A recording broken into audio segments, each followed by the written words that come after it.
Isang maulan at mahangin na araw, minamaneho ng ina ang kanyang anak na babae sa kalsada. Hindi nakita ng ina ang babala ng pagguho ng lupa sa unahan. Natakot ang munting bata sa bilis ng pagmamaneho ng kanyang ina, kaya sinabi niya sa ina na magmaneho ng dahan-dahan. Ngunit nagmamadali ang ina, kaya inaliw niya ang kanyang anak. Ayos lang ang lahat. Nang lingunin ng ina ang kanyang anak upang aliwin siya at saka muling tumingin sa unahan, nakita niya ang isang bunton ng gumuhong mga bato. Ngunit huli na ang lahat para sa ina. Diretsong bumangga ang sasakyan sa harang sa gilid ng kalsada at saka tumilapon at umikot sa ere. Nang dumating ang pangkat ng mga tagapagligtas sa lugar, ang natagpuan lamang nila ay ang ina na wala sa malay. Kahit na hinalughob nila ang buong paligid ng mga punong nakapaligid, hindi nila natagpuan ang bata. Isang sapatos lamang ang kanilang nakita sa tabi ng pampang ng ilog. Pinaghinalaan ng tagapagligtas na nahulog ang bata sa ilog at inanod ng agos. Nang magising ang bata, natagpuan niya ang sarili na nasa kailaliman ng bundok. Natakot siya at tinawag ang kanyang ina. Matapos matuklasan ng mga tauhan ng pagsagip na siya ay naligaw, napag-alaman na nawala ang kanyang mga alaala, at nakalimutan niya ang kanyang pangalan, kung saan ang kanyang tahanan, at kung sino ang kanyang mga magulang, at nakalimutan din niya ang lahat.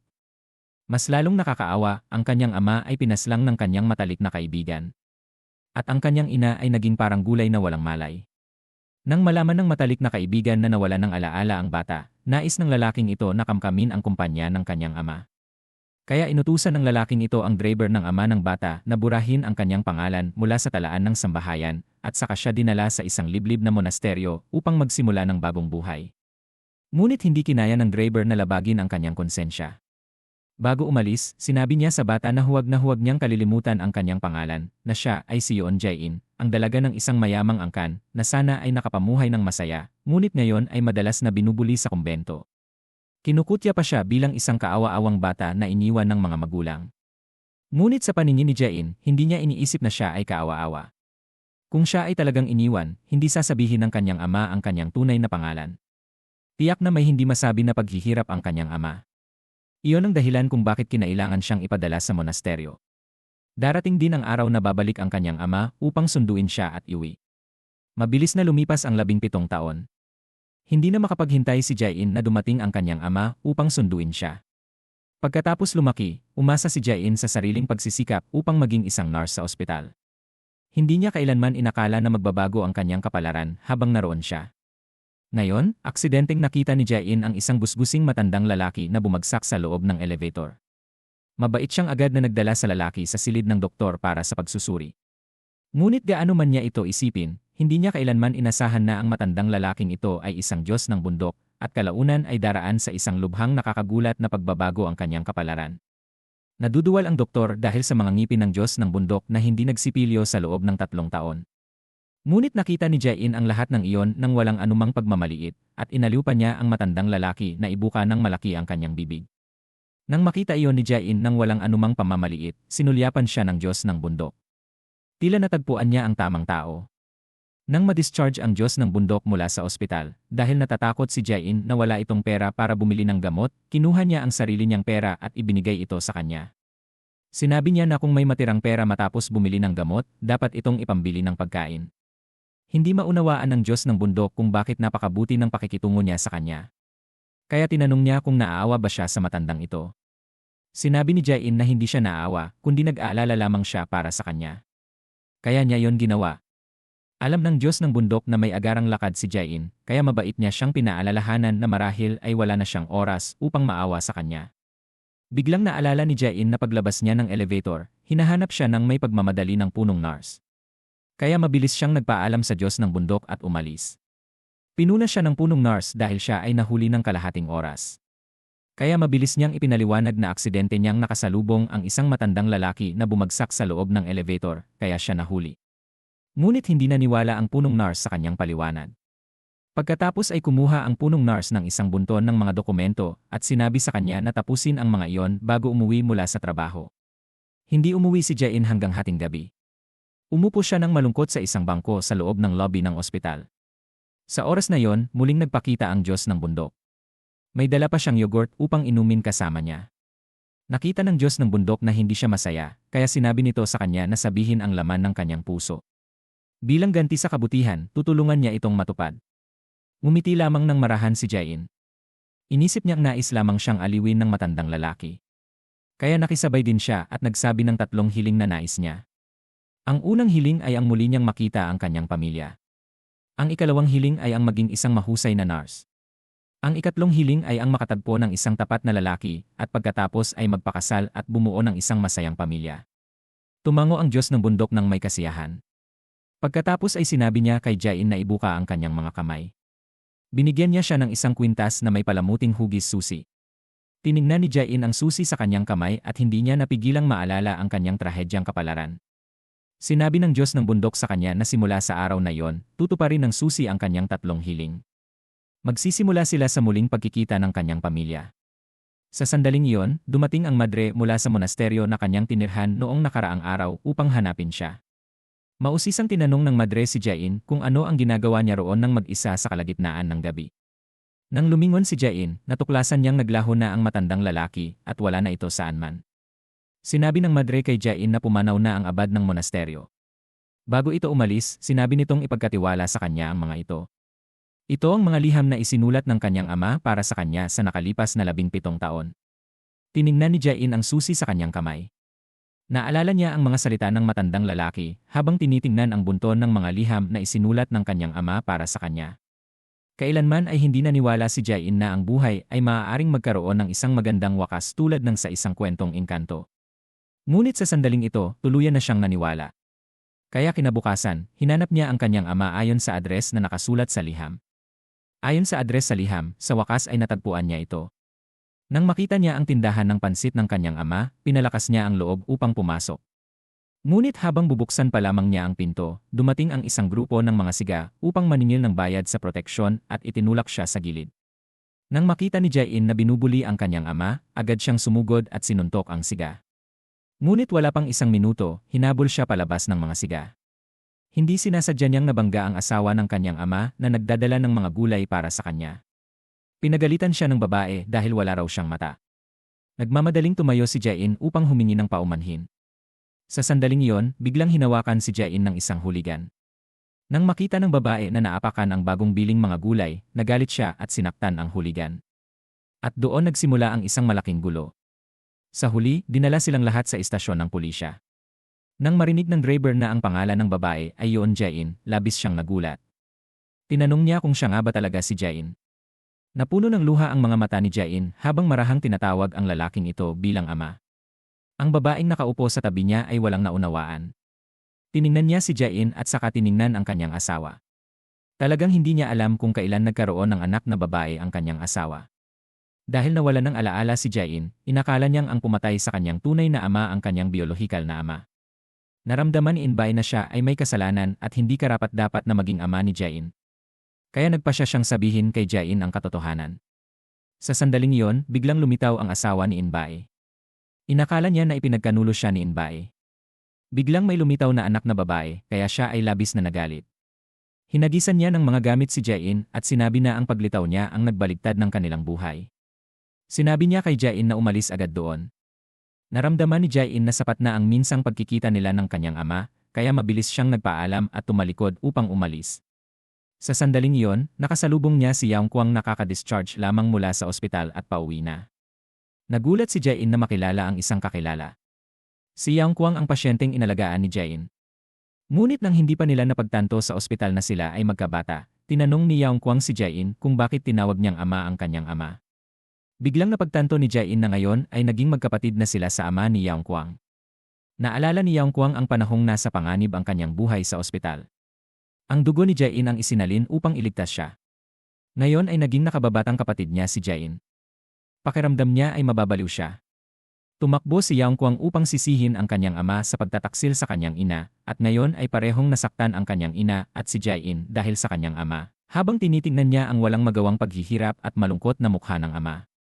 Sinabi ni Yang Kwang sa kanyang ama na si Jain ang nagligtas sa kanyang buhay. Nang siya ay naghihinalo, si Jain na may kaparehong uri ng dugo ang nagligtas sa kanya sa tamang oras. Sa sandaling iyon, umalis si Jain sa bahay ni Inbay at umiiyak ng labis sa ulan. Inilabas niya ang susi na ibinigay ng Diyos ng bundok. Tila ang kanyang hiling na muling magsama-sama ang pamilya ay malapit ng masira. Sa sandaling iyon, biglang nagpakita si Yang Kwang upang isama si Jain pauwi. Samantala, pumunta si Inbae sa libingan ng mga magulang ni Jae-in upang humingi ng tawad. Noong taong iyon, aksidente niyang naiwan si Jae-in sa isang ospital ng kapakanan. Ngunit ngayon, siya ay naging tagapagligtas ng buhay ng kanyang anak. Inisip ni Inbae na panahon na para bumalik si Jae-in sa posisyon bilang dalaga ng isang tycoon. Kaya tinawagan niya si Jae-myung, ang taong nag-iisang kumamkam sa kumpanya ng ama ni Jae-in. Sinabi ni Inbae sa kanya na bumalik na si Jae-in. Nais niyang tulungan si Jae-in na mabawi ang buhay na nararapat para sa kanya. Ngunit paano ibibigay ng malupit na si Jae-myung ang posisyon ng pangulo sa ibang tao? Kaya inutusan niya si Inchol na patayin si Inbae. Napagtanto ni Inbae na wala na siyang gaanong mahabang oras upang mabuhay. Kaya tinawagan niya ang piskal na humawak sa kaso noong taong iyon upang sabihin ang katotohanan tungkol sa pagkamatay ng ama ni Jae-in. Ngunit sa sandaling iyon, naliligo ang piskal at hindi nasagot ang tawag. Kaya nagpadala siya ng mensahe upang ipaalam sa piskal na buhay pa si Jae-in. Sa oras na yon, biglang lumitaw ang taong ipinadala ni Jae-myung. Hindi pa naipapadala ang mensahe, ngunit nakita na ito ng mga tauhan. Matapos maligo ang piskal, nakita niya ang maraming hindi nasagot na tawag. Kaya napagtanto niyang may mali. Agad niyang tinawagan pabalik si Inbae. Ngunit inalis na ni Inchol ang baterya ng telepono. Pilit na nakatakas si Inbae mula sa pagkakahawak ng mga taong iyon. Ngunit kahit tumakbo siya ng ilang sandali, hindi pa rin siya nakaligtas. Sa ayos ng kapalaran, naaksidente siya sa sasakyan. Ginamit ni Inbae ang huli niyang lakas upang sabihin sa kanyang asawa na dapat nitong dalhin si Jae-in. Ngunit bago pa niya matapos ang kanyang sasabihin, ang nag-iisang taong nakaalam ng pinagmulan ni Jae-in sa mundong ito ay tuluyan nang nawala. Hindi rin natagpuan ng kabilang panig si Jae-in. Kaya labis na nagalit si Jae-myung. Ibinaling niya ang kanyang galit kay Inchol. Tila hindi sinabi ni Inchol kay Jae-myung ang kanyang nakita. Lumabas na si Inchol ay pamangkin ni Jae-myung. Matapos pumanaw ang kanyang ama, palagi siyang itinuturing na balewala ni Jae-myung.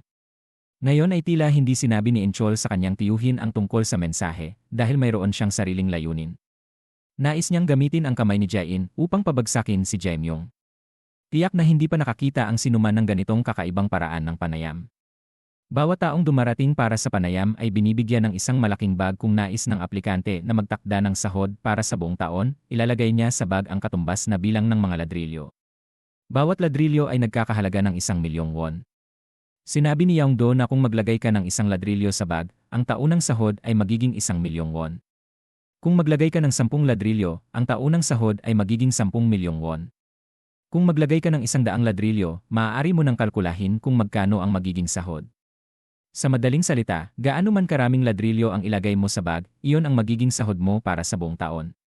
Lahat ng dumating para sa panayam ay nakaramdam na parang baliw ang kumpanyang ito. Ngunit hindi nila inasahan kung gaano sila magsisisi pagkatapos. May nagtanong kung maaari bang maglagay ng kahit gaano karami ang nais. Tumango si Yeongdo, ayon sa mga patakaran ni Yeongdo, simula ngayon ay may 5 minuto. Sa oras ng pagsisimula, ang mga aplikante ay parang nakikipaglaban. Sa akin nilang inilalagay ang mga ladrilyo sa bag at natatakot lamang na baka kulang ang mailagay nila. Hindi nagtagal, natapos ang oras. Napuno ng lahat ang kanilang mga bag, ngunit may ilang hindi naging ganoon kasakim. 1 ladrilyo lamang ang kinuha ni Jae-in. Ang anak ng tycoon na si In-woo ay hindi man lamang kumuha ng 1 ladrilyo dahil ang kumpanyang ito ay pagmamay-ari na ng kanyang ama. Ngunit ang matalik na kaibigan ni Jae-in na si Yeong Kwang ay naglagay ng 35 ladrilyo sa bag. Sinabi ni Yeongdo na ang susunod na hakbang ay kailangang buhatin ng lahat ang bag ng mga ladrilyo papunta sa rooftop ng gusali na may kabuuang 33 palapag. Nang marinig ito, napatigil ang lahat sa gulat. Pakiramdam nila ay parang nababaliw sila sa sandaling iyon. Ang mas ikinagulat pa nila ay nang umakyat na sila, hindi sila maaaring gumamit ng elevator kundi hagdan lamang. Kung sa sandaling iyon ay maglalabas sila ng kahit 1 ladrilyo mula sa bag o hihingi ng tulong sa iba, agad silang matatanggal. Tanging ang mga aasa lamang sa sariling lakas upang buhatin ang kanilang sahod papunta sa rooftop ng kumpanya ang magkakaroon ng pagkakataong makuha ang katumbas na sahod at isang-isahang panayam sa malapit na hinaharap. Ang itinakdang oras ay makarating sa rooftop sa loob ng 10 minuto. Kung hindi sila makarating sa loob ng 10 minuto, sila ay matatanggal pa rin. Pagkatapos magsalita, agad na pumunta si Yeongdo sa rooftop. Nang makita ito, mabilis na binuhat ng mga aplikante ang kanilang mga bag ng ladrilyo. Doon pa lamang sila nagsimulang magsisi. May ilan na agad sumuko. Si In-woo ay may dalang walang laman na bag. Tumakbo siya upang pagtawanan si Yeong Kwang na pinuno ang kanyang bag ng mga ladrilyo. Sinabi niya na hindi pa man nagsisimula ay natanggal na si Yeong Kwang. Pabirong sinabi ni Inwoo na dapat na itong sumuko at umuwi. Tiningnan ni Jae-in si Yaong Kwang na nakayuko sa pagkadismaya. Kaya tumakbo siya upang palakasin ang loob nito. Hindi siya ang uri ng taong sumusuko. Kailangan niyang patunayan ang sarili niya sa lahat. Tumango rin si Yaong Kwang. Ang kanyang kapalaran ay nakasalalay sa kanya, hindi sa Diyos. Kaya ginawa niya ang lahat upang buhatin ang bag na puno ng mga ladrilyo paakyat sa rooftop. Ngunit nang malapit na siyang makarating, dumating si Inwoo at itinaas ang isang kamay upang itulak si Yaong Kwang pababa sa hagdan. Nahulog si Yaong Kwang sa hagdan at nawalan ng malay, habang marahang umakyat si Jae-in patungo sa 33 palapag. Pagkatapos ay dumating din si Inwoo. Sa sandaling iyon, kaunti na lamang ang natitirang oras. Hindi nakita ni Yaong-do si Yaong Kwang na matagal na niyang hinihintay, kaya bago pa makarating sa lugar ay nag-aalala niyang tinanggal ang kanyang salaming pang-araw. Sa oras ding iyon, unti-unting nagising si Yaong Kwang. Ngunit ngayon ay 1 minuto na lamang ang natitira. Nag-alala si Jae-in na baka may mangyaring masama sa kanya. Kung hindi dahil sa kanyang pagkatao, matagal na sana itong nakarating doon. Kaya mas pinili niyang matanggal at bumaba upang hanapin siya. Mabilis na lumilipas ang oras. Sa simula ng pagbibilang pababa, sa sandaling nakabitin sa isang hibla, si Yaong Kwang ay dumating na pasan ang bag ng mga ladrilyo at pilit na umakyat. Nang makita ni Inwoo si Yaong Kwang, nagsimula siyang mag-alala. Natakot si Inwoo na baka maghiganti sa kanya si Yaong Kwang. Ngunit hindi siya binigo ni Yaong Kwang. Sumugod si Yaong Kwang at sinuntok si Inwoo sa mukha, dahilan upang bumagsak ito sa lupa. Ang eksenang ito ay nakita mismo ng ama ni Inwoo sa pamamagitan ng kamera. Nang makita ng Taekwon na tagapangulo na binubugbog ang kanyang anak, agad siyang nagalit. Hindi niya palalampasin si Yaong Kwang. Ang dalaga ay nakasalubong ang isang lalaking nasa kritikal na kalagayan. Agad siyang dinala ng mabait na dalaga sa ospital. Hindi niya inakala na magbabago ng ganito kalaki ang kanyang kapalaran. Pagkagising ng lalaki, tinanong niya kung bakit siya iniligtas ng dalaga. Sumagot ang dalaga na labis itong nasugatan, kaya hindi niya ito kayang pabayaan. Tiningnan ng lalaki ang mabait na dalagang nasa harapan niya at nalubog sa malalim na pag-isip. Kinabukasan, habang nagtatrabaho ng part-time si Jae-in sa isang restaurant, dumating ang lalaki upang hanapin siya. Hindi sinasadyang natapon ni Jae-in ang katas ng inumin sa isang customer. Mabilis siyang humingi ng paumanhin sa kanya. Ngunit nagalit ang customer at pinagalitan si Jae-in dahil wala raw siyang mata. Pagkatapos ay pinilit pa siya ng lalaking iyon na bayaran ang damit. Habang hindi niya alam kung ano ang gagawin, may isang lalaking lumitaw at kumuha ng tsekeng may malaking halaga at ibinigay iyon sa customer. Nang makita ng customer ang napakaraming pera, hindi na siya nag-isip at agad na ipinasok ang tseke sa kanyang dibdib at mabilis na umalis. Lumapit ang lalaki upang bayaran si Jae-in bilang kapalit ng pagliligtas niya sa buhay nito kahapon. Sinabi ni Jae-in na maliit na bagay lamang iyon at kahit sino ay gagawin din niya ang ganoon. Hindi niya kailangang bayaran iyon at kapag kumita na lamang siya ng pera ay sa kanya babayaran ang damit. Nalaman ng lalaking nagsisiyasat na si Jae-in ay dating isang profesional na nurse, ngunit dahil sa isang espesyal na dahilan ay kinailangan niyang huminto sa trabaho. Kaya tinanong niya si Jae-in kung nais nitong lumipat sa isang mas mataas ang sahod na trabaho na ang pag-aalaga sa isang may sakit. Ayaw ni Jae-in na magtrabaho bilang pribadong nurse, kaya tumanggi siya. Ngunit nang siya ay paalis na, sinabi ng lalaki na kung magtatrabaho lamang siya ng 2 buwan, ang sahod ay 10,000 won. Kung magagawa niya ng maayos sa loob ng 2 buwan, magdadagdag pa siya ng 10%. Nang marinig ito, labis na nagulat si Jae-in at hindi makapaniwala. Hindi na siya nag-isip ng matagal at agad na pumayag. Ngunit hindi niya alam na ang taong ipinaalaga sa kanya ay ang anak ng pumatay sa kanyang tunay na ama, ang anak ng Taekwon. Si Inwoo ay dumaranas ng depresyon at kumbulsyon dahil sa mga naranasan niya noong bata pa siya.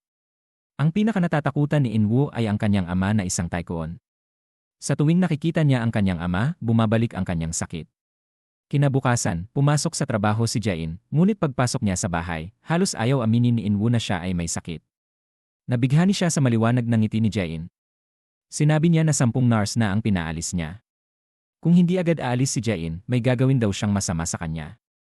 Ngunit upang kumita ng pera para matulungan ang kanyang pamilya, ayaw ni Jae-in na palampasin ang pagkakataong ito. Kaya tiniis niya ang lahat at sinubukang magpakatatag habang ipinapaliwanag kay Inwoo kung bakit siya naroon. Kinagat ni Inwoo ang kanyang labi. Pilit na nagpumiglas si Jae-in, ngunit wala siyang sapat na lakas upang makawala sa hawak ni Inwoo. Sa unang pagkakataon na magtrabaho ang dalaga bilang pribadong nurse ng anak ng Taekwon, itinulak siya ni Inwoo at idiniin sa upuan. Ginawa niya ang lahat upang makawala, ngunit hindi pa rin siya nakatakas. Nang malapit na niyang makamit ang kanyang nais, nagsimulang lumaban si Jae-in. Sinabi niya na sa hitsura pa lamang ni In-woo ay hindi na banayad ang kanyang kalagayan. Ang sakit ay umabot na hanggang sa buto ng utak. Labis itong ikinagalit ni In-woo. Sa sandaling iyon, tumawag ang ama ni In-woo. Ang taong pinakanatatakutan ni In-woo ay ang kanyang ama. Kahit makatanggap lamang ng tawag mula rito, bumabalik ang kanyang sakit. Sinabi ng ama niya na pumunta siya sa isang panayam sa kumpanya. Pagkatapos sabihin yon, agad na ibinaba ng kanyang ama ang tawag. Nakita ni Jae-in ang muling pag-atake ng sakit ni In-woo at nagsimula siyang mag-alala. Hindi inakala ni Jae-in na ganoon kabigat ang sakit ni In-woo, ngunit nang aliwin niya ito, tumakbo si In-woo sa gulat. Ikinulong niya ang sarili sa banyo. Patuloy na nanginig ang kanyang katawan kahit pa binuhusan siya ng malamig na tubig ng matagal. Matapos siyang kumalma, inakala ni In-woo na natakot at tumakas na si Jae-in. Ngunit hindi inaasahan, sa sandaling iyon ay biglang bumalik si Jae-in na may dalang almusal at marahan niyang sinabi kay In-woo na ang kanyang sakit ay parang digmaan. Hindi ito nangangahulugang hindi na ito magagamot. Hindi inakala ni In-woo na matapos malaman ni Jae-in ang tungkol sa kanyang sakit ay hindi ito alis. Sa halip, handa itong manatili at may tiwala na magagawa niyang gamutin siya. Napakabanayad ni Jae-in at nakaramdam si In-woo ng isang damdaming hindi niya maipaliwanag. Pagkatapos ay kumuha siya ng isang folder at ibinigay iyon kay Jae-in. Lumalabas na pinilit siya ng kanyang ama na magtrabaho sa kumpanya nito. Nais din ng kanyang ama na magtrabaho si Jae-in sa kumpanya upang maalagaan siya. Hindi nagtagal at dumating ang araw ng panayam. Hindi inasahan ni Jae-in na sasali rin si Yang Kwang. Matapos ang 17 taon, muling pinagsama ng tadhana ang tatlo, ngunit hindi nakilala ni na Yang Kwang at In-woo ang isa't isa. Lumalabas na si Jae-in ang kaibigan nila noong bata pa sila, at ang kumpanyang inaplayan nilang tatlo ay ang kumpanya ng ama ni Jae-in. Matapos ang kakaibang panayam, 11 tao na lamang ang natira. Sa kabutihang palad, nakapasa ang tatlo. Nang ihatid ni In-woo si Jae-in pauwi, ipinakita niya ang kanyang galing sa pagmamaneho sa harap nito. Labis na natakot si Jae-in at hindi niya alam ang gagawin. Pagkababa sa sasakyan, umupo siya sa lupa na tila nawawala sa sarili. Hindi talaga maintindihan ni In-woo kung bakit ganoon na lamang ang takot niya. Ipinaliwanag ni Jae-in na noong siya ay napakabata pa, nasangkot siya sa isang aksidente sa sasakyan. Kahit wala na siyang maalala, nananatili pa rin ang takot sa kanyang puso. Biglang naalala ni In-woo na 17 taon na ang nakalilipas, nakita niya sa balita sa telebisyon ang aksidente ng buong pamilya ni Jae-in, ang batang babae na kanyang nagustuhan noon. Tinanong niya ang kanyang ama kung talagang namatay si Jae-in sa aksidente. Sinabi ng kanyang ama na hindi niya alam. Pinaniwalaan niya ang kanyang ama, ngunit hindi niya inakalang nilinlang siya nito upang kamkamin ang kumpanya ng ama ni Jae-in. Pinatay ng kanyang ama ang mga magulang ni Jae-in at pagkatapos ay dinala ang nawala ng alaala na si Jae-in sa isang liblib na ampunan. Ngayon, pinaghihinalaan ni In-woo na ang pribadong nurse na nagngangalang Jae-in ay ang Jae-in na kilala at minahal niya noong bata pa siya. Kaya tinawagan ni In-woo si In-chul at sinabi na ipadala sa kanya ang resume ni Jae-in. Nakasulat sa resume ni Jae-in na 17 taon na ang nakalilipas, siya ay dinala sa isang ampunan. Doon niya tuluyang nalaman na ang pribadong nurse na ipinahanap ni So In-chul para sa kanya ay si Jae-in, ang batang babae na nagustuhan niya 17 taon na ang nakaraan. Sa gabi, iniisip ni In-woo na kung malaman ng kanyang ama na bumalik na si Jae-in, tiyak na hindi ito magdadalawang isip na saktan siya. Sa sandaling iyon, biglang dumating ang kanyang ama at si So In-chul upang hanapin siya, dahilan upang siya ay lubhang matakot, at sa oras ding iyon ay paparating din si Jae-in. Lumabas na ang pagpunta ng kanyang ama ay upang purihin siya sa ginawa niyang pagtulak kay Yang Kwang pababa sa hagdan noong panayam. Sinabi ng kanyang ama na kung nais niyang maging tagapagmana ng kumpanya, kailangan niyang maging malupit at walang awa. Matapos ang ilang maikling salita, paalis na sana ito nang biglang lumitaw si Jae-in. Sa sandaling iyon, naging napakabigat ng atmosfera. Hindi alam ni Jae-in na siya ang dalaga ng Taekwon. Sinabi niya sa Pangulong Taekwon na sana ay maging mas maunawain ito sa kanyang anak sa hinaharap dahil makatutulong iyon sa kanyang karamdaman. Hindi inasahan ng Taekwon na ang personal na nurse ng kanyang anak ay mangangahas na kausapin siya ng ganoon. Tinanong niya kung ano ang pangalan nito. Si In-woo na nakatayo sa tabi ay labis na kinakabahan. Natatakot siyang mabunyag ng kanyang ama ang tunay na pagkakakilanlan ni Jae-in. Habang sasagot na sana si Jae-in, tumabi si So In-chul at iniba ang usapan. Sinabi niya sa tagapangulo na tawagin siya bilang misyon. Itinaas ni So In-chul ang kanyang mga mata at sinenyasan si Jae-in na huwag magsalita kahit hindi niya alam ang dahilan. Sa wakas ay nakahinga ng maluwag si In-woo dahil sa kanilang dalawa. Hindi natuklasan ng tagapangulo ang pagkakakilanlan ni Jae-in. Pinagsabihan lamang siya ng tagapangulo at saka umalis. Nagalit si Inwo at pinagalitan si Jae-in, sinabing hindi na siya dapat magbigay ng anumang mungkahi sa kanyang ama sa hinaharap. Kung hindi, huwag na niyang asahang manatili bilang kanyang nurse. Pagkatapos noon, galit na hinanap ni Inwo si So In-chul. Tinanong niya kung bakit alam ni So In-chul ang pagkakakilanlan ni Jae-in, ngunit ipinakilala pa rin siya bilang kanyang personal na nurse. Wala siyang nagawa kundi sabihin ang totoo. Noong araw na hinuli ni Jae-myung si Jae-in, sinabi iyon kay Inwo. Matapos siyang masugatan habang ipinagtatanggol si Inwo, nakatanggap siya ng tawag na nahuli na raw si Jae-in. Nang makarating siya roon, nakatakas na si Jae-in mula sa mga tauhan. Dahil sa labis na pagkawala ng dugo, siya ay nawalan ng malay. Sa kabutihang palad, agad siyang dinala ni Jae-in sa ospital. Dahil sa kabaitan ni Jae-in, hindi niya nasabi sa ama ni Inwo na natagpuan niya ito. Iniligtas siya ni Jae-in minsan, kaya hindi niya nagawang ibunyag ang tunay nitong pagkakakilanlan sa ama ni Inwo. Kaya ibinigay na lamang niya si Jae-in kay Inwo.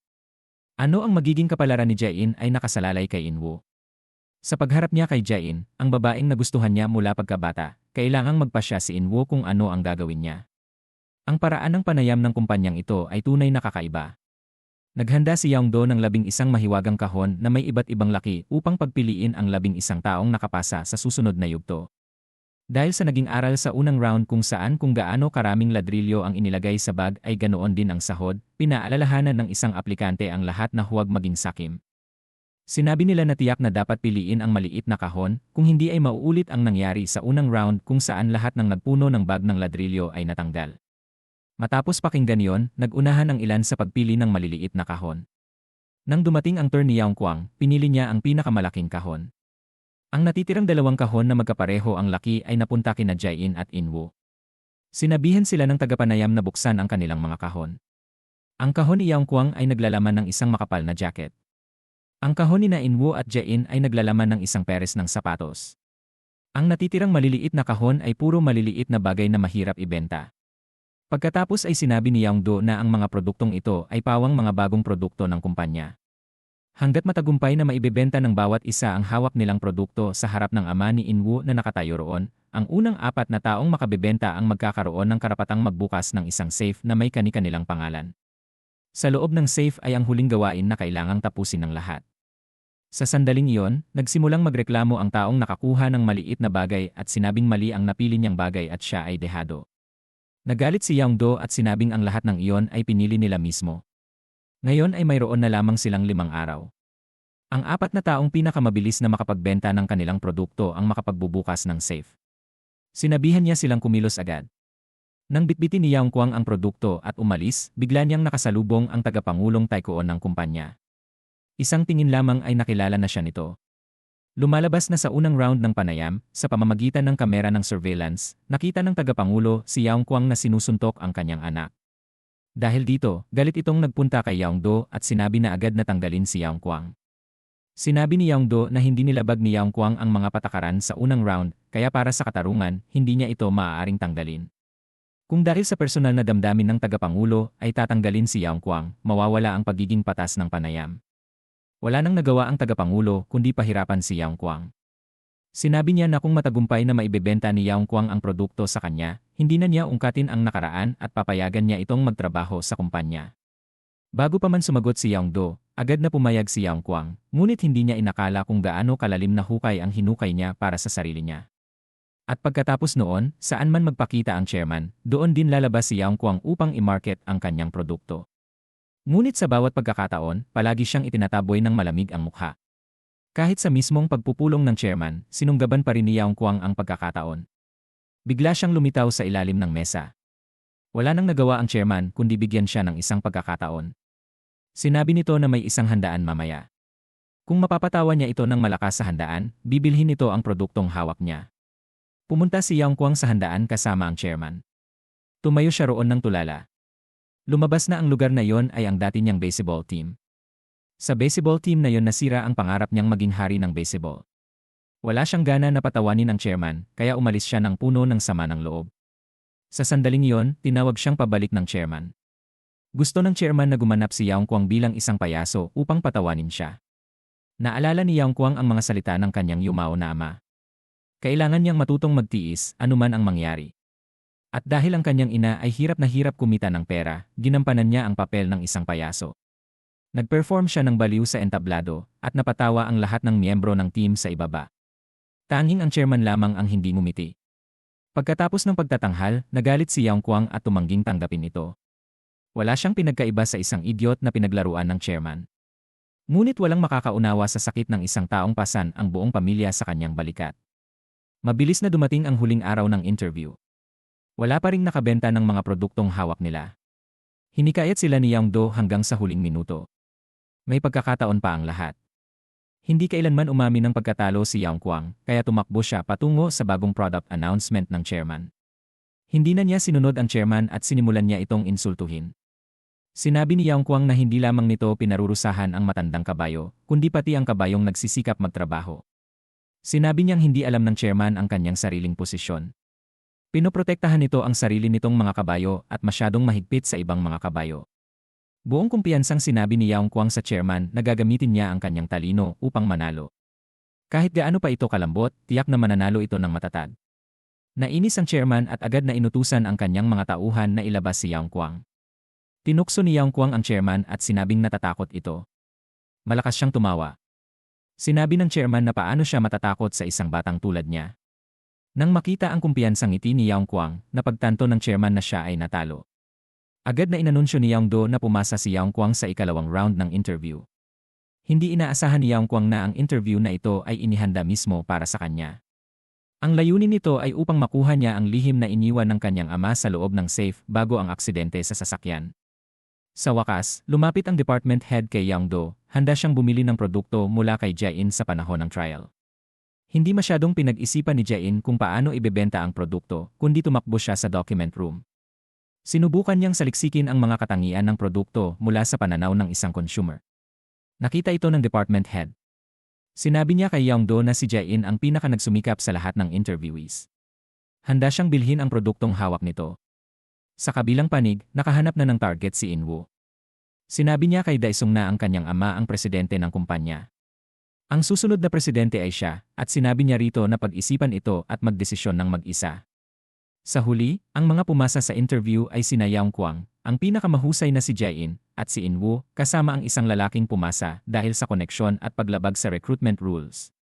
Binuksan ni Yang Kuang ang safe at nakita ang relo na ginamit ng kanyang ama noong ito ay nabubuhay pa, pati na ang isang misteryosong piraso ng papel. Sa sandaling iyon, biglang lumitaw si Yang Do at sinabi kay Yang Kuang na alam niya ang tungkol sa aksidente ng kanyang ama noong araw na iyon. Lumabas na nais ni In-bae na ibalik si Jae-in sa posisyon ng Taekwondo lady na nararapat sa kanya. Kaya tinawagan niya ang taong umagaw sa kumpanya ng ama ni Jae-in. Alam ni In-bae nang maaga na ang masamang si Seo Jae-myung ay tiyak na hindi ibibigay ang kumpanyang pinaghirapan niyang makuha. Upang itago ang lihim, papatay ito ng tao. Ang tanging taong nakakaalam ng lihim ay si In-bae, kaya tinawag niya ang isang mabuting kaibigan upang makipagkita. Nang tumakbo si Yang Do, nakita niyang hinahabol si In-bae ng mga tauhan ng chairman. Mabilis siyang humabol at nakita niyang sinasaksak si In-bae. Nang umalis ang ibang mga tao, nadatnan nila si Yang Do na kakarating lamang at dinala siya sa ospital.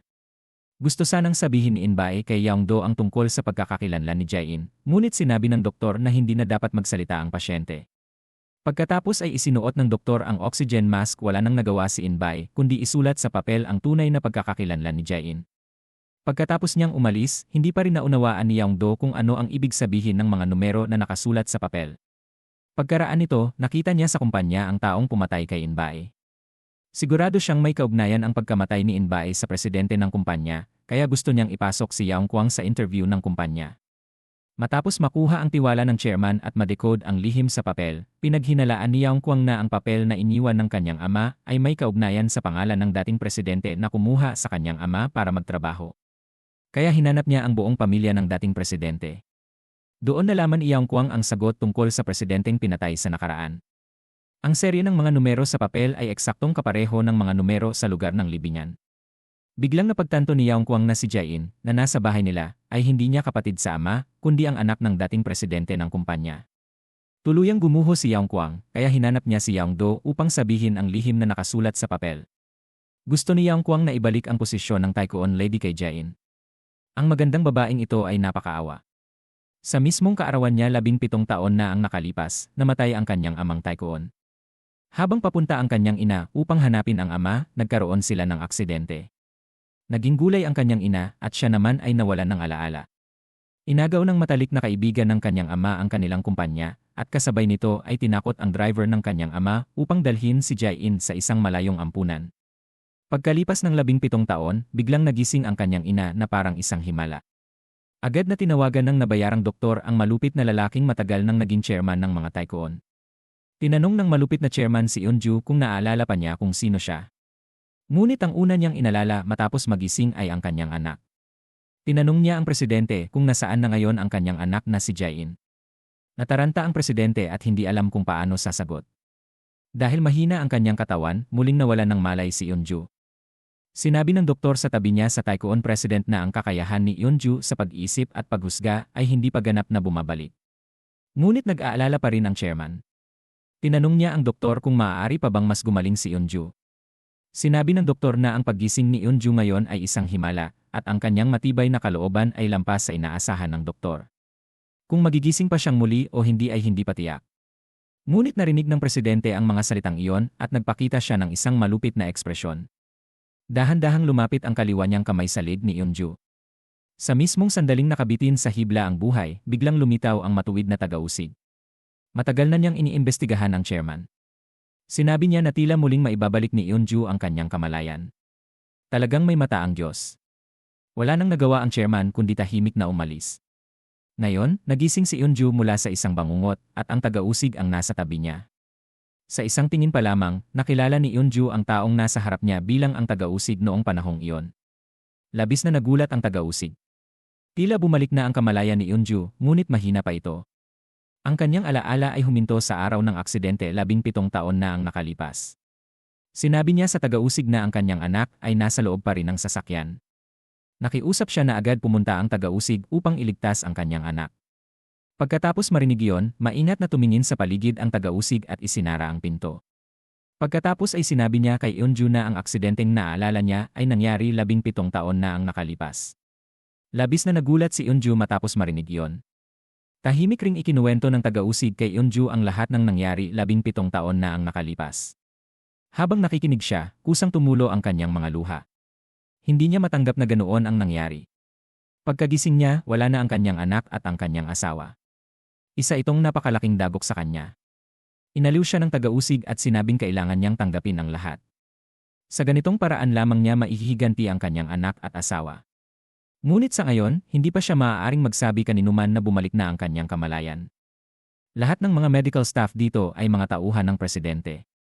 Tila nahulog si Eunju sa kailaliman ng kawalan ng pag-asa. Labis niyang namimiss ang kanyang anak. Tahimik niyang tinawag ang pangalan ni Jae-in. Ngunit sa ibang lugar, tila narinig din ni Jae-in ang tawag ng kanyang ina. Biglang nagliwanag ang kwintas na may susi na ibinigay sa kanya ng Diyos ng bundok na kayang magkatotoo ng kanyang hangaring muling makasama ang kanyang pamilya. Si Jae-in, na nawalan ng alaala, ay naniwala rin na ang kanyang ina ay nasa isang lugar na naghihintay sa kanya. Matapos kumalma, sinabi ni Eunju sa tagausig na tulungan siyang mabawi ang kumpanya ng kanyang asawa at pagkatapos ay hanapin ang kanyang anak. Sa tulong ng tagausig, lihim na nagsimulang mag-physical therapy si Eunju. Ngunit kalaunan ay natuklasan pa rin siya ni Jae-myung. Nang malaman na bumalik na ang kamalayan ni Eunju, sinubok niya ito at sinabing walang himala sa mundong ito. Pagkatapos ay sinabi niya sa tagausig na siya ang legal na tagapag-alaga ni Eunju sa papel. Hindi niya pinayagan ang tagausig na baguhin ang plano ng paggamot ni Eunju. Paano kung hindi ito gumaling? Matapos siyang umalis ng may pagmamataas, bahagyang lumingon si Eunju at tinignan siya ng malamig na tingin. Nagsimula na siyang lumaban. Sa araw na ito, sinabi niya sa tagausig ang isang napakahalagang palatandaan. Sinabi niya na imbestigahan ang asawa ng dating personal na driver ng kanyang asawa. Maaaring sinabi ng driver sa kanyang asawa ang lihim na alam niya. Kaya hinanap ng tagausig ang asawa ni Inbay at nagtanong. Tinanong ng tagausig ang asawa ni Inbay kung ang kanyang asawa ay nagtrabaho bilang driver ng isang pamilyang Taekwon. 17 taon na ang nakalipas, matapos maaksidente ang pamilyang iyon, may ginawa bang kakaiba ang kanyang asawa? Sinabi ng asawa ni Inbay na wala siyang napansing kakaiba. Si Inbay ay sinisisi lamang ang sarili dahil sa pabaya niyang pagmamaneho na naging sanhi ng pagkamatay ng kanyang amo at pagkatapos ay nagkasakit siya ng ilang araw nang hindi nagsasalita. Sa sandaling iyon, biglang may naalala ang asawa ni Inbay. Dumating muli ang may-ari ng inuupahang bahay upang maningil ng bayad. Dahil sa hindi maayos na usapan, nagsimula silang magtalo. Nakita ng tagausig na hindi na angkop na magpatuloy sa pagtatanong, kaya sinabi na lamang niya na babalik siya sa susunod at umalis. Sa gabi, habang nagluluto, biglang naalala ng asawa ni Inbae na noong araw na yon, may isang batang babae na biglang dumating upang hanapin si Inbae. Pagkakita pa lamang ng bata sa kanya, tinawag na siyang ama. Dahil dito, nagkaroon din sila ng pagtatalo ng kanyang asawa. Sa parehong araw din yon, naaksidente si Inbae. Sinabi ni Inbae sa kanya na ibalik si Jain sa kanyang nararapat na posisyon. Bago pa niya matapos ang kanyang sasabihin, namatay si Inbae. Biglang naunawaan ng asawa ni Inbae ang lahat. Pagkatapos ay lumingon siya at tumingin kay Jain. Sa mismong araw na dumating si Jain sa kanilang bahay, tila may naunawaan na siya. Mabilis na bumalik sa silid ang asawa ni Inbae. Naalala niya na 17 taon na ang nakalipas, si Inbae ay umiinom ng alak na parang nawawala ang kaluluwa. Sa panahong iyon, binigyan din siya ni Inbae ng isang bungkos ng pera at sinabing iyon ang halagang gagamitin niya sa pagsuko. Hindi niya naunawaan noon ang ibig sabihin ng kanyang asawa at nagbilang lamang siya ng pera. Ngunit hindi niya alam na ang halagang iyon ay ang perang ibinigay ng presidente kay Inbae upang patahimikin siya. Ngayon niya napagtanto na may itinago sa kanya si Inbae. 17 taon na ang nakalipas, pumunta siya sa ospital upang dalawin ang ginang. Habang nag-uusap sila tungkol sa mga anak, sinabi ng asawa ni Inbae na ang kanyang anak na si Yang Kwon ay 27 taong gulang na ngayon at abalang-abala sa pag-a-apply ng trabaho. Sinabi naman ng ginang na kung buhay pa ang kanyang anak na si Jain, ang bata ay 26 na taong gulang na sana ngayong taon. Nang marinig ito ng asawa ni Inbae, siya ay napatigil. Muli niyang tinanong ang ginang upang tiyakin ang pangalan ng kanyang anak. Kalmadong sumagot ang ginang na ang pangalan ay Jain. Hindi alam ng Cinderella na siya ay isang Taekwon lady. Sa unang araw niya sa trabaho, nagdulot siya ng isang malaking problema. Hindi niya sinasadyang nahablot ang peluka ng isang mahalagang customer. Mabilis siyang humingi ng paumanhin at sinabing hindi niya yon sinasadya. Ibinalik niya ang peluka sa ulo ng customer, ngunit itinulak siya nito palayo. Nakita ng Taekwon na gusto niya ang babaeng binubuli at nakipagtalo siya sa customer. Sa sandaling yon, pumasok ang Taekwon president. Nang makita ng lahat ang pangit na ekspresyon ni Jae-myung, sila ay labis na natakot. Sa kanilang isipan, sigurado silang matatanggal sila sa trabaho. Inutusan ni Jae-myung ang babae na lumuhod at humingi ng tawad sa customer. Sinabi rin ng kalbong lalaki na kung hindi siya luluhod, hindi niya pipirmahan ang kontrata ng kooperasyon sa pagkakataong iyon. Sa sandaling iyon, si Jae-in lamang ang nakita. Walang kaba siyang nagsulat ng isang bagay at ibinigay ito sa mahalagang customer. Matapos itong basahin, nagulat ang customer at hindi niya maiwasang tumingin kay Jae-in. Sinabi ni Jae-in na ang malaking karagatan ay hindi gagalaw dahil lamang sa isang bato. Ang malaking puno ay hindi yayanig dahil lamang sa mahinang hangin. Inamin niya na siya ay nagkamali. Ngunit kung dahil sa isang maliit na empleyado tulad niya ay mauwi sa pagkansela ng kontrata, sa palagay niya ay hindi iyon ang estilo ng isang malaking kumpanya. Sinisi ng kalbong lalaki si Jae-in at sinabing hindi siya taos-puso sa paghingi ng tawad. Tumanggi siyang magpatawad at winakasan ang kontrata. Nang sasabihin na niya sa kanyang amo na umalis na sila, pinigilan siya ng kanyang amo. Lahat ay nagulat at hindi naunawaan ang nangyayari. Ibinigay ng amo sa kabilang panig ang papel na isinulat ni Jae-in para kay Jae-myung. Nakita ng boss na ang 8 karakter na nakasulat doon ay hango mula sa aklat na Tao Te Ching na gusto niya. Nagulat siya dahil gusto rin ng kanyang ama ang aklat na yon, kaya umaasa siyang makipagkooperasyon sa kumpanyang ito. Sa mga susunod na transaksyon, maaaring makipagtulungan pa siya sa kanila. Sa ganitong paraan, ginamit ni Jae-in ang kanyang kaalaman sa kulturang Chino upang malutas ang problema. Tiningnan ni Jae-myung si Jae-in sa kanyang harapan at naramdaman niyang interesante ang babaeng ito. Ngunit hindi pa rin siya makapaniwala na si Jae-in ang taong matagal na niyang hinahanap. Dahil sa pag-uusisa, tinanong niya si Jae-in kung ano ang kanyang pangalan, at walang pag-aalinlangang sinabi ni Jae-in na ang kanyang pangalan ay Yoon Jae-in. Lubos na nagulat ang presidente nang marinig iyon. Naghinala siya na si Jae-in ang anak ng kaibigang pinaslang niya noon. Kaya tinanong niya kung sino ang ama nito, at mahinahong sumagot si Jae-in na ang apelyido ng kanyang ama ay Kim. Doon na naunawaan ni Jae-myung ang lahat.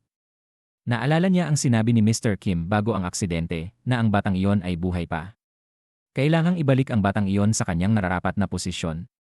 17 taon na ang nakalipas, upang maagaw ang kumpanya ng ama ni Jae-in. Tinakot niya si Mr. Kim na ipawalang bisa ang civil status ng batang nawalan ng alaala at pagkatapos ay ipinadala ito sa isang ampunan. Ngunit ngayon, ang batang iyon ay nagtatrabaho na sa kanyang kumpanya, kaya nagpasya siyang umatake muli. Ngunit ang paraan na gagamitin niya ay tiyak na ikagugulat ng lahat. Hindi na unawaan ng lalaki kung bakit siya sinuntok ni Jae-myung. Lumalabas na alam na nito ang tunay na pagkakakilanlan ni Jae-in. Tinanong niya ang kanyang pamangkin kung ano ang layunin ng pagpapahintulot na manatili si Jae-in sa tabi ng kanyang anak. Sa sandaling iyon, tumakbo si In-woo upang sabihin sa kanyang ama na hindi kasalanan ni In-chol, kundi siya mismo ang hindi pumayag. Sinabi ni In-chol na natakot siya na kapag nalaman ng ama ni In-woo ang tunay na pagkakakilanlan ni Jae-in, mapapahamak ito. Gusto niya si Jae-in, ngunit hindi alam ni Jae-in na siya ay isang Taekwon lady, at hindi rin ito alam kung sino talaga ang kanyang ama. Pinagalitan ni Jae-myung ang kanyang anak at sinabing nababaliw na ito. Sinabi niya na kung patuloy na poprotektahan ni In-woo si Jae-in, masisira ng babaeng iyon ang buong kumpanya. Kaya inutusan niya ang kanyang pamangkin na agad na tanggalin sa trabaho si Jae-in na kakasimula pa lamang at kolektahin ang lahat ng mga dokumentong na ipamahagi. Sa kabilang panig, gamit ang papel na iniwan ng kanyang ama, natagpuan ni Yaong Kwang ang tunay na ama ni Jae-in. Doon niya nalaman na si Jae-in ay hindi pala niya kalahating kapatid. Matapos malaman ni In-woo ang pagkakakilanlan ni Jae-in, hindi niya ito sinabi sa kanya, ngunit binalak niyang ilayo si Jae-in upang makaiwas sa paghabol ng kanyang ama na Taekwon. Ngunit mahal ni Jae-in si Yaong Kwang kaya tumanggi siyang tumakas kasama si In-woo. Nagselos si In-woo at sinabi na siya lamang ang dapat laman ng puso ni Jae-in. Pagkatapos ay agad niyang binasag ang cellphone ni Jae-in. Sa sandaling iyon, dumating din si Yaong Kwang sa kumpanya. Hindi niya sinabi kay Jae-in ang kanyang nalaman. Hinaplos lamang niya ang ulo nito upang aliwin siya at sinabing maghintay lamang doon habang pupunta siya kay Yaong-do at babalik din. Sinabi ni Yaong Kwang kay Yaong-do na nalutas na niya ang lihim sa papel. Ang sagot ay ang numero ng libingan ng tunay na ama ni Jae-in. Naunawaan din ni Yaong Kwang kung bakit iniwan ng kanyang ama ang papel na iyon bago siya mamatay sa aksidente. Bago mamatay ang kanyang ama, sinabi nitong ibalik si Jae-in sa posisyong nararapat sa kanya. Ngayon ay ganap na naunawaan ni Yaong Kwang ang ibig sabihin ng kanyang ama. Gusto nitong ibalik siya sa kanyang posisyon bilang isang Taekwon lady. Sinabi ni Yaong Kwang kay Yaong-do na kailangan nilang bawiin ang lahat ng pag-aari ni Jae-in mula kay Jae-myung. Nasiyahan si Yaong-do, ngunit sa kabilang panig, tinitingnan na ni Jae-myung ang mga dokumento ni Jae-in at nagpakita ng malupit na ekspresyon. Tila nakaisip na siya ng paraan upang harapin si Jae-in. Kaya dinala niya ang kanyang mga tauhan sa bahay ni Yaong Kwang. Habang kumakain ang buong pamilya ni Yaong Kwang, bigla nilang nakita ang pagdating ng presidente at lahat ay labis na nagulat. Lumapit si Yaong Kwang at tinanong kung bakit sila pinuntahan. Isang pangungusap lamang ang isinagot ni Jae-myung na ang buong pamilya nila ay basura. Lahat ay nagulat at lihim na nag-isip kung kailan nila siya nagawang magalit. Inutusan ni Jae-myung ang kanyang mga tauhan na hilahin palabas si Yaong Kwang at pagkatapos ay lumapit siya kay Jae-in at nagsimulang umarte. Inakap niya si Jae-in at gumamit ng pag-arte na parang karapat-dapat sa isang Oscar habang humihingi ng paumanhin. Sinabi niya na 17 taon na niya itong hinahanap at hindi niya inaasahan na napakalapit lamang nito sa kanya, ngunit hindi pa rin niya natagpuan. Tila sinusubukan ng chairman na linisin ang kanyang pananagutan. Sinabi niya na ang kwento ng pananakot niya kay In-bae upang iwan si Jae-in ay dahil umano sa pera, at dahil doon ay aksidenteng itinapon ni In-bae ang bata noong ito ay maliit pa. Sinabi rin niya na ang tunay na ama ni Jae-in ay kasamang nagtatag ng kumpanya kasama niya. Isang maulang araw, minaneho umano ng driver ang sasakyan papunta sa dagat, dahilan upang mamatay ang kanyang ama. Ang driver na iyon ay ang tunay na ama ni Yaong Kwang. Noong araw na naaksidente ang kanyang ama sa kalsada, siya at ang kanyang ina ay papunta upang hanapin ang ama at doon din sila naaksidente. Ngunit pinaniwalaan ni Jae-in ang mga salita ni Jae-myung. Tinanong niya kung buhay pa ba ang kanyang ina at kung nasaan ito ngayon. Muli na namang umarte si Jae-myung at sinabing matapos ang aksidente, ang kanyang ina ay naging parang halaman. Sa kasamaang palad, pumanaw na raw ito hindi pa nagtatagal. Kung natagpuan lamang daw niya si Jae-in ng mas maaga, baka nakapagkita pa siya sa kanyang tunay na ina. Sinabi niya na ang lahat ng ito ay dahil sa namatay na ama ni Yaong Kwang.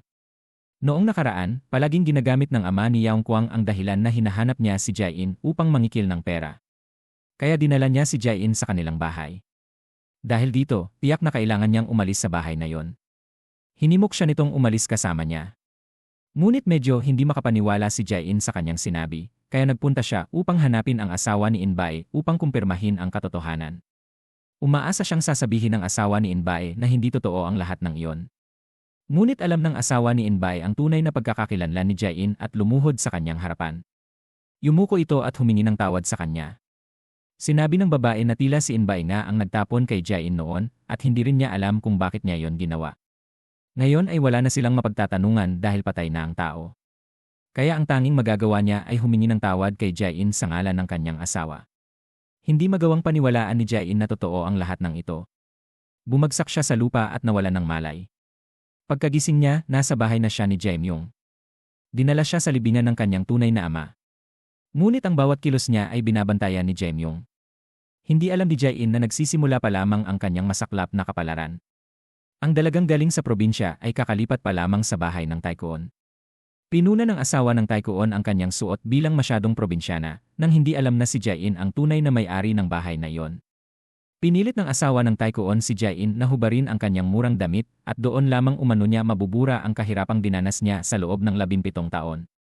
Mula ngayon, kailangan na niyang magsuot ng mga mamahaling damit. Ngunit alam ni Jae-in na iniinsulto lamang siya ng asawa ng Taekwon. Kaya siya ay umalis ng may bigat sa puso. Hinanap niya si Yaong Kwang. Wala siyang kumpiyansang harapin ang paparating na buhay sa isang pamilyang Taekwon. Umaasa si Jae-in na makakalimutan nilang dalawa ang lahat ng hinanakit ng nakaraan upang maaari silang magsama ng tapat. Kung isusuko niya ang kanyang pagkakakilanlan, mamahalin pa rin kaya siya ni Yaong Kwang. Hindi siya tinanggihan ni Yaong Kwang. Ang mainit na tagpong ito ay nakita ng asawa ni Inbay. Pagkatapos ay tiningnan ni Yaong Kwang si Jae-in nang may pagmamahal sa mga mata. Gusto niya itong dalhin sa isang lugar na walang nakakakilala sa kanila at magsimula ng masayang buhay.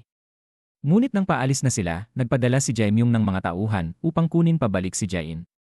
Malupit nilang binugbog si Yaong Kwang. Nang makita ng asawa ni Inbay na binubugbog ng ganoon ang kanyang anak, sinisi niya si Jae-in. Sinabi niya na nakabalik na si Jae-in sa pamilya ng Taekwon, kaya bakit bumalik pa ito upang guluhin ang lahat.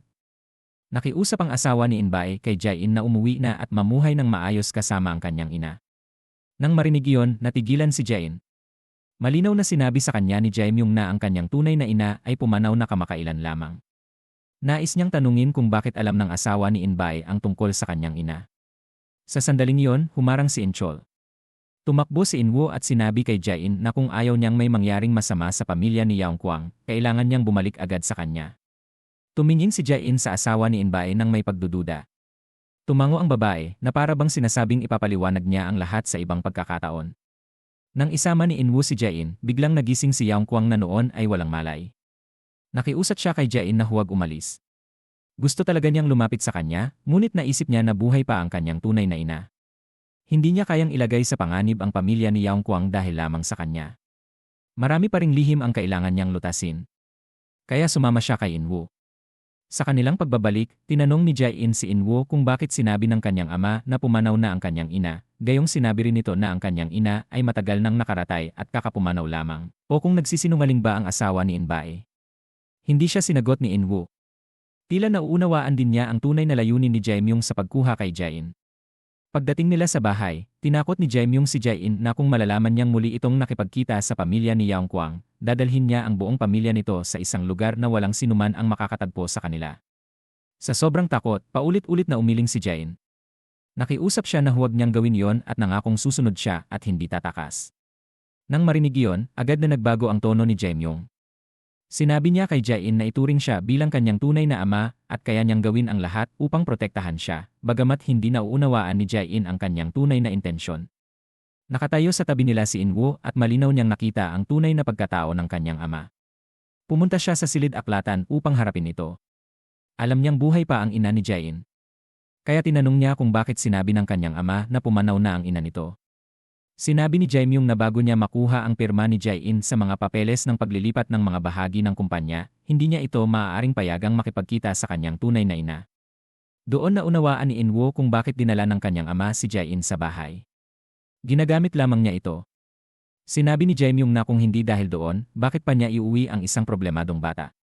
Pagkatapos ay seryoso niyang sinabi sa kanyang anak na hindi lamang ito usapin ng karera, kundi may kinalaman din sa kung tunay ba siyang magiging may-ari ng kumpanya. Alam niyang gusto ng kanyang anak si Jae-in. Ngunit kung patuloy siyang poprotektahan ni Inwoo, masisira ang kanyang kinabukasan. Ngunit sa pagkakataong ito, hindi na natatakot si Inwoo sa kanyang ama. Galit niyang sinabi na ang kumpanya ay ninakaw mula sa ama ni Jae-in at ninakaw din nito ang 17 taon ng kanyang buhay. Kaya nararapat lamang na ibalik sa kanya ang mga bahaging iyon. Ngunit ngayon ay sinusubukan pa siyang pagsamantalahan sa isang kasuklam-suklam na paraan, isang kahiyang wala ng kapantay. Pagkatapos noon, binugbog si Inwo ng kanyang ama, dahilan upang bumalik ang dati niyang karamdaman at bumagsak siya sa sahig, walang tigil sa pangingisay. Ngunit kahit ganoon, wala pa ring balak si Jaemyung na tigilan ang kanyang anak. Nang handa na siyang ipagpatuloy ang pananakit, mabuti na lamang at narinig ni Jae-hai ang ingay at tumakbo upang pigilan siya. Nagdala si Jae-in ng kahong medikal upang gamutin ang sugat ni Inwo. Ang tagpong ito ay nagpaalala kay Inwo ng nangyari 17 taon na ang nakalipas. Noon, unti-unti na siyang nakaramdam ng damdamin para kay Jae-in, kaya handa siyang tulungan ito na mahanap ang kanyang tunay na ina. Tahimik na tinawagan ni Inwo ang doktor at tinanong kung saang silid ng ospital naroroon ang ina ni Jae-in. Si Eunjo ay nasa estado ng pagiging gulay sa loob ng 17 taon, lihim na nagsasagawa ng physical therapy upang ipaghiganti ang pagkamatay ng kanyang asawa. Habang nagpapanggap si Eunjo na nasa koma, nalaman ng Taekwon na tagapangulo na siya ay muling nagkamalay, kaya agad itong nagtungo sa silid ng ospital upang harapin siya sa tila mapanubok na pagtatanong. Patuloy na nagpanggap si Eunjo na walang malay, ngunit hindi niya alam na ganoon katalino si Jaemyung at matagal na nitong alam na siya ay nagkamalay na. Nang siya ay sadyang umalis, dahan-dahang iminulat ni Eunjo ang kanyang mga mata. Ibinaling niya ang kanyang ulo at natuklasang nakatitig sa kanya si Jaemyung ng may masasamang mata. Labis ang takot ni Eunjo na parabang titigil ang pagtibok ng kanyang puso. Ngunit sa ibang lugar, biglang nakatanggap si Jae-in ng mensahe na nagsasabing nasa ospital ang kanyang ina. Nabigla si Jae-in dahil bago iyon ay sinabi sa kanya ni Jaemyung na pumanaw na ang kanyang ina. Kaya dali-dali siyang nagtungo sa ospital upang hanapin ang kanyang ina. Ngunit sa sandaling binuksan niya ang pinto, hindi niya nakita ang kanyang ina. Tinanong niya ang nurse na naglilinis ng kama kung saan nakahiga si Eunjo kung naroon ba ang pasyente. Kinakabahang sumagot ang nurse na walang pasyenteng nagdangalang Eunjo roon. Kaya mabilis na tumakbo si Jae-in sa reception desk upang muling magtanong. Ipinakita pa niya ang mensahe sa kanyang telepono. Ngunit sinabi pa rin ng nurse na walang ganoong pasyente, at dahil walang pangalan ang mensahe, malamang na spam lamang iyon. Hindi alam ni Jae-in na sinuhulan na ni Jaemyung ang nurse at ang direktor ng ospital, at pagkatapos ay inilipat ang kanyang ina sa ibang lugar. Labis ang pagkadismaya ni Jae-in. Hindi niya alam kung buhay pa ba o patay na ang kanyang ina. Sa sandaling iyon, biglang lumitaw sa kanyang harapan ang ina ni Yeongkwon. Sinabi ng asawa ni Inbae kay Jae-in na alam niyang buhay pa ang kanyang ina. Idinagdag niya na ilang araw lamang ang nakalipas ay nagbabalat pa siya ng mansanas para sa ina ni Jae-in sa silid ng ospital. Ngunit hindi nila alam na ang kanilang pag-uusap ay narinig ng tauhan ni Jaemyung na inatasang bantayan si Jae-in. Agad nitong tinawagan si Jaemyung upang ipaalam ang nalaman. Lubhang nagalit si Jaemyung nang marinig ito. Nang makauwi si Jae-in, alam ni Jaemyung na hindi na niya kayang itago pa ang katotohanan mula sa kanya. Kaya wala na siyang nagawa kundi ang madaliin si Jae-in na pirmahan ang kontrata ng paglilipat ng mga bahagi ng kumpanya upang tuluyang makuha ang mga bahaging iniwan ng ama ni Jae-in. Gusto niyang maging tunay na may-ari ng kumpanya sa lalong madaling panahon. Ngunit sinabi ni Jae-in na kung hindi niya sasabihin kung nasaan ang kanyang ina, hindi siya pipirma. Kaya nagsimulang umarte si Jaemyung. Sinisi niya si Jae-in dahil naniwala raw ito sa mga salitang ginamit sa panlilinlang sa kanya sa loob ng 17 taon. Ang kanyang mga salita raw ba ay hindi mapagkakatiwalaan. Nang marinig iyon, hindi na alam ni Jae-in kung kaninong salita ang dapat niyang paniwalaan. Habang siya ay nag-aalinlangan, biglang pumasok si Inwo at sinabi kay Jae-in na huwag pumirma. Pagkatapos ay sinabi niya sa kanyang ama na tumigil na. Nagalit si Jaemyung at muling tinangkang saktan ang kanyang anak. Ngunit sa pagkakataong ito, hindi na lamang tumayo si Inwo at hinayaan ang sarili na masaktan. Mula pagkabata hanggang sa kanyang pagtanda, hinayaan niyang bugbugin siya ng kanyang ama. Ito ang unang pagkakataon na siya ay lumaban. Dahan-dahang ibinaba ni Inwo ang kamay ng kanyang ama. Sa sandaling iyon, napagtanto ni Jaemyung na siya ay tumatanda na. Hindi na niya kayang talunin ang kanyang anak. Matapos ilayo ni Inwo si Jae-in, sinabi niya na ngayon na napakahina na ng kanyang ama, hindi na siya matatakot na muling bugbugin ito. Nagising si Eunju at natuklasan niyang siya ay nakagapos sa kama ng ospital. Habang siya ay nalulugmok sa kawalan ng pag-asa, isang misteryosong tao ang lumitaw sa silid. Ang taong ito ang magbabago sa kanyang kapalaran.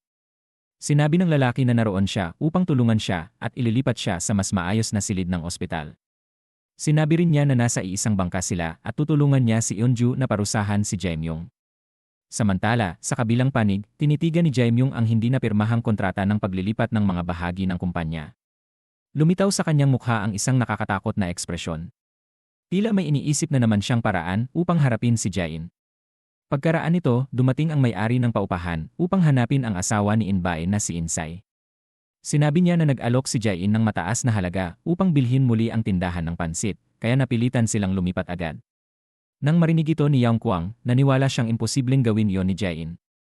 Sinabi niya na wala namang ganoong kalaking pera si Jain. Tiyak na si Jaimyong ang gumagawa ng kalupitan at panlilinlang. Kaagad pagkatapos noon, galit na nagtungo si Yang Kuang upang hanapin si Jaimyong. Mayabang na sinabi ni Jaimyong kay Yang Kuang na nagsisimula pa lamang ang laro ng ajedrez at mas marami pang miserableng araw ang naghihintay sa kanya. Hindi maiwasang sabihin na ang hakbang na ito ni Jaimyong ay tunay na mapanganib. Isang galaw na tumatama sa dalawang target, ginamit ang pangalan ni Jain upang sirain ang ugnayan nilang dalawa. Dumating ang kapatid ni Yang Kuang upang hanapin si Jain at sinisi siya bilang isang taong walang utang na loob. Sinabi ng kapatid ni Yang Kuang na dati ay napakabuti ng pakikitungo nila kay Jain. Bakit ngayon na nakatira na siya sa bahay ng Taikuon ay sinisira niya ang kanilang tindahan ng pansit? Dahil ang kontrata ng paglilipat ng tindahan ay hawak ni Jaimyong, wala nang nagawa si Jain kundi pirmahan ang kontrata ng paglilipat ng mga bahagi ng kumpanya. Pagkatapos, lihim niyang inilagay ang kontrata sa loob ng tindahan ng pansit at agad na umalis. Nang makita ng asawa ni Inbay ang kontrata, tahimik itong napaiyak. Nararamdaman lamang niya na si Jain ay tunay na isang mabuting tao. Upang makahanap ng balita tungkol sa kanyang ina, nagpunta si Jain sa ospital at nagtanong sa bawat tao. Sa huli, pinalayas pa siya. Nakita ng isang nurse kung gaano siya kaawa-awa at naawa sa kanya. Sinabi ng nurse na matapos magkamalay ang kanyang ina, palagi raw nitong hinahanap si Jain. Ngayon, ang kanyang ina ay nasa silid na 806 ng ospital. Nang marinig ito ni Jain, agad siyang nagmadaling pumasok sa ospital. Sa oras na yon, ipinakita ni Inchol ang litrato ni Jain sa kanyang ina. Sinabi niya na ngayon ay iniisip ni Jain na patay na ang kanyang ina, kaya itinuturing niya si Jaimyong bilang isang mabuting tao. Pinirmahan pa niya ang kasunduan sa paglilipat ng mga bahagi ng kumpanya. Napakaapurahan na ng sitwasyon. Nais ni Jaimyong na gamitin ang pulong ng lupon ng mga direktor upang kunin ang mga bahagi ng mag-ina at tuluyang angkinin ang buong kumpanya. Bago niya makamit ang kanyang ganap na layunin, hindi niya hahayaang magtagpo ang mag-ina. Posibleng malagay din sa panganib si Jain dahil dito. Nang marinig ito ni Inju, nais niyang personal na humarap upang pigilan ang plano ni Jaimyong. Agad inutusan ni Inchol ang kanyang mga tauhan na ilayo si Inju.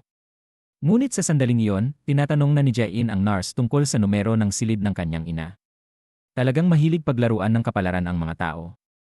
Nagkasalubong lamang ang mag-ina.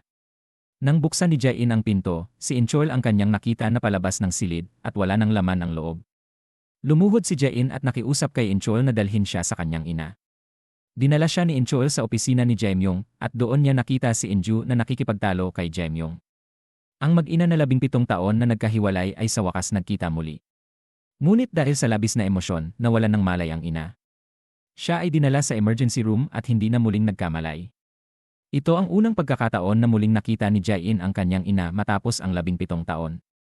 Marami pa sana siyang gustong sabihin sa kanyang ina. Habang tinitingnan niya ang kanyang ina na nasa emosyonal na koma, wala siyang mahanap ng mga salitang makapaglalarawan ng kanyang nararamdaman. Nawawala sa sarili si Jain at tahimik na nakaupo sa pasilyo, naghihintay na matapos ang operasyon ng kanyang ina. Sa sandaling iyon, dumating ang piskal sa ospital upang dalawin si Inju. Matapos malaman ang tunay na pagkakakilanlan ni Jain, inaliw siya ng piskal. Sinabi ng piskal na ang kanyang ina ay isang matatag na tao dahil nais talaga nitong makita ang kanyang anak. Sinikap nitong magising kahit na nasa koma ito sa loob ng 17 taon. Pagkatapos ay nagsikap pa itong magsagawa ng physical therapy. Sa pagkakataong ito, tiyak na magigising ang kanyang ina. Ngunit dahil may mahalagang pulong at investigasyon, napilitan ang piskal na umalis. Bago umalis, sinabi ng piskal kay Jain na maaari niya itong tawagan anumang oras kung may mangyari.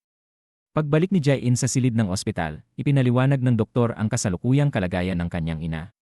Hindi ito optimistiko at napakababa ng posibilidad na muling magkamalay. Ang paggising niya noon ay isa ng himala.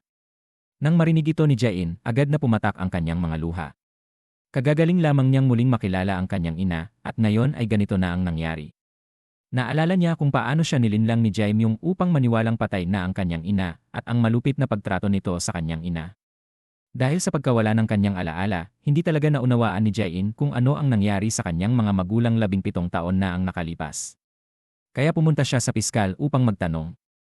Gusto niyang malinawan kung bakit namatay ang kanyang ama, kung bakit naging parang gulay ang kanyang ina, at kung bakit siya itinapon. Agad na ipinaliwanag ng piskal kay Jain ang buong kwento. Matapos malaman ng lahat, nagsimulang maghiganti si Jain. Kailangan niyang bawiin ang lahat mula kay Jaemyung.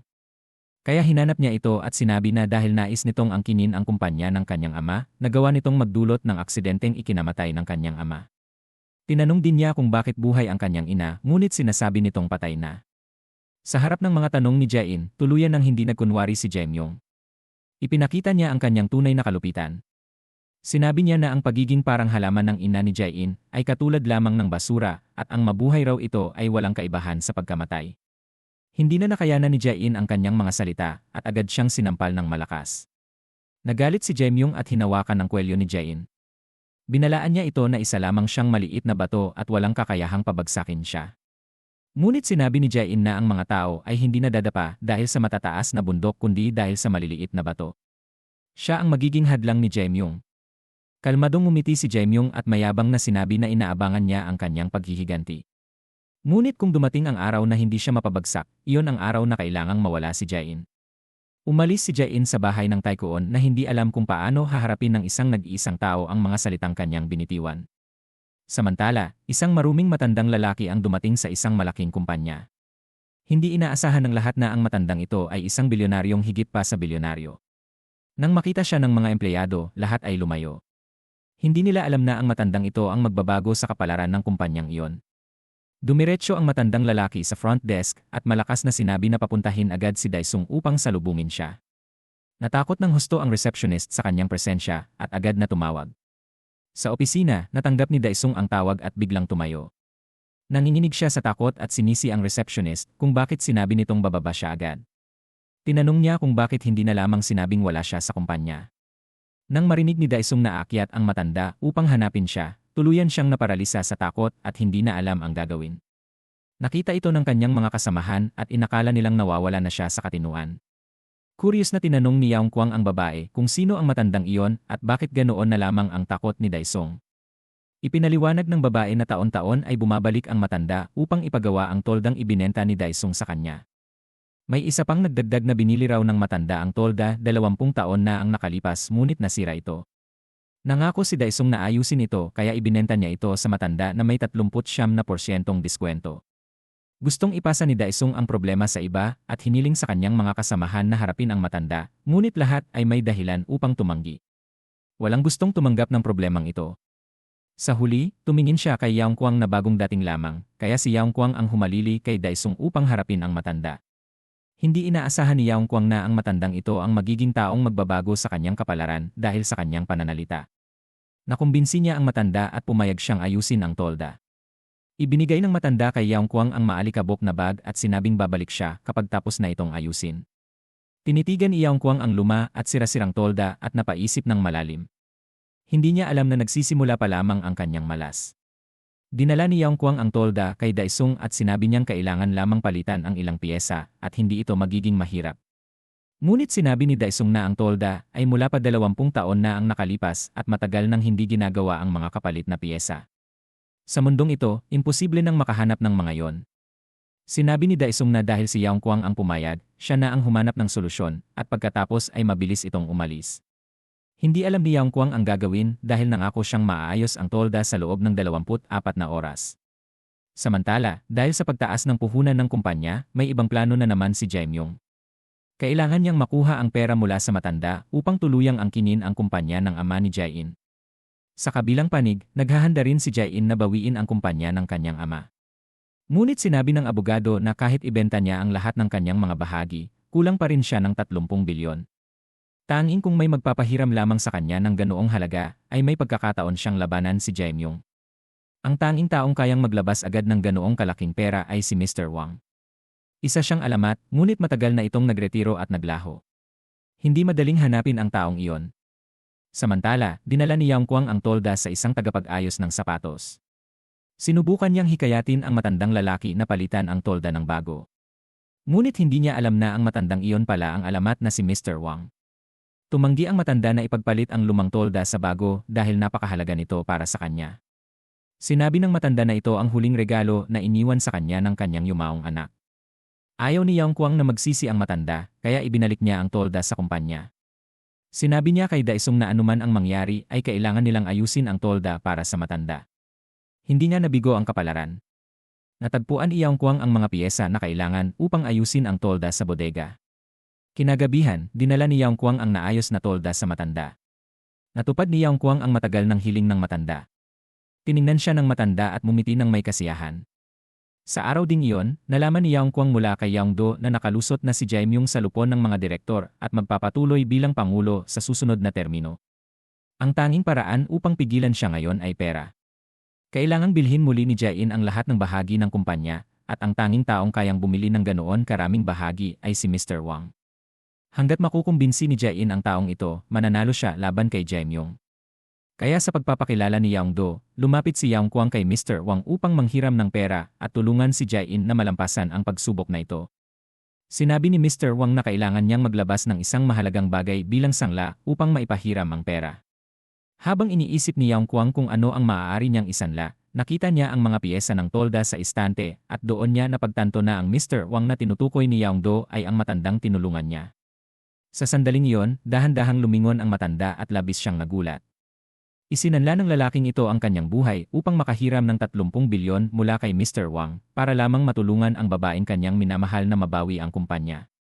Nang masayang dalhin ni Yang Kuang ang kontrata upang hanapin si Jain, nakita niya itong humahalik kay Inwo. Lumalabas na pumayag din si Inwo kay Jain na personal niyang sisirain ang kanyang ama, basta't pumayag si Jain na makasama siya bilang pagpapakita kay Jaimyung. Hindi umiwas si Jain. Sa sandaling tatalikod na siya upang umalis, nakita niya si Yang Kuang. Kahit labis ang pag-aatubili ni Yang Kuang, alang-alang sa babaeng kanyang minamahal, ay ibinigay pa rin niya ang kontratang ipinagpalit niya sa kanyang buhay. Sa sandaling hinawakan ni Yang Kuang ang kamay ni Jain, pumasok sa kanyang isipan ang lahat ng magagandang alaala nilang dalawa. Sa lahat ng panahong iyon, napakarami na nilang pinagdaanan. Maraming nangyari, ngunit si Yang Kuang ay palaging nasa likuran, tahimik na sumusuporta kay Jain.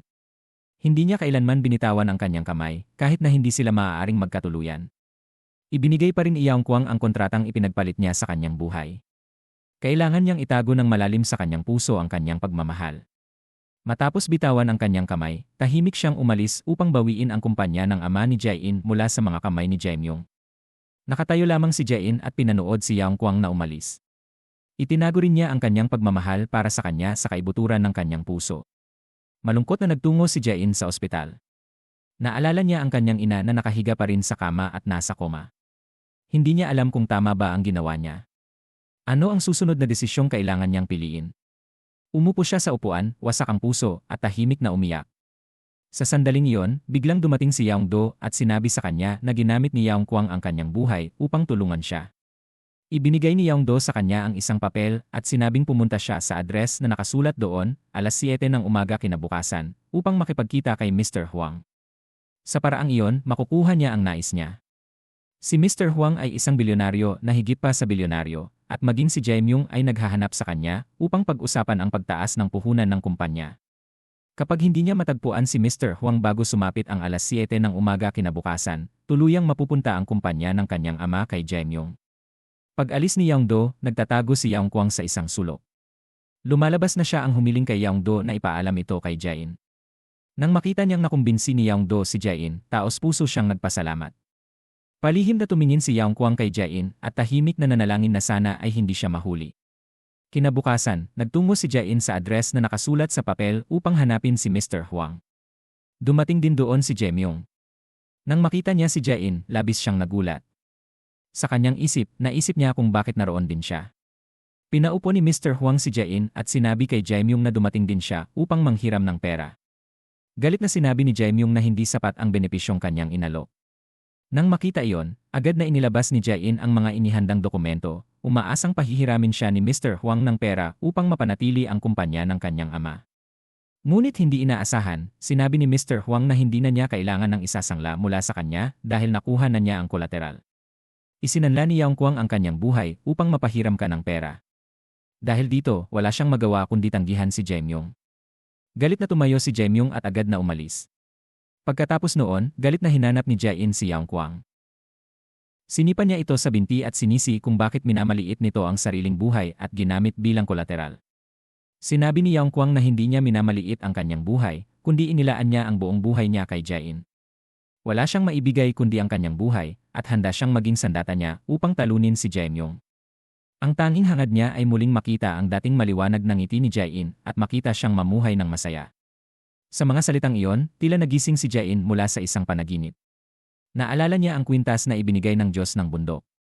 Ang una niyang hiling ay muling mabuo ang kanyang pamilya. Ang ikalawang hiling ay maging isang mahusay na nurse.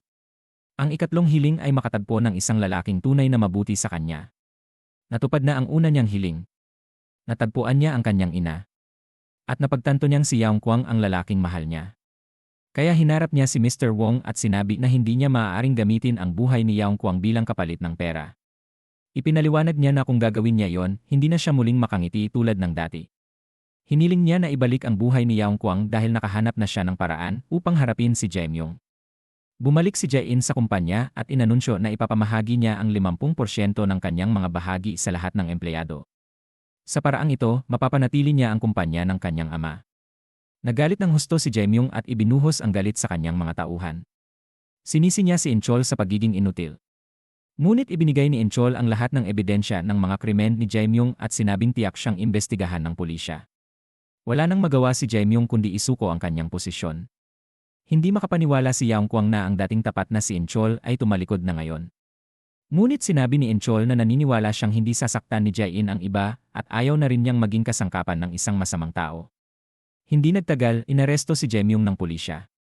Habang iniimbestigahan, bigla siyang nahimatay. Ipinaliwanag ng doktor na matagal na siyang may malubhang kanser at himala na lamang na nabuhay siya hanggang ngayon. Matapos mabawi ni Jae-in ang kumpanya, pumunta siya sa bahay ni Jae-myung. Akala nito ay nilait lamang siya ni Jae-in, ngunit sinabi niya na kailangan nitong magpagamot at huwag basta magalit. Pinili ni Jae-in na magpatawad.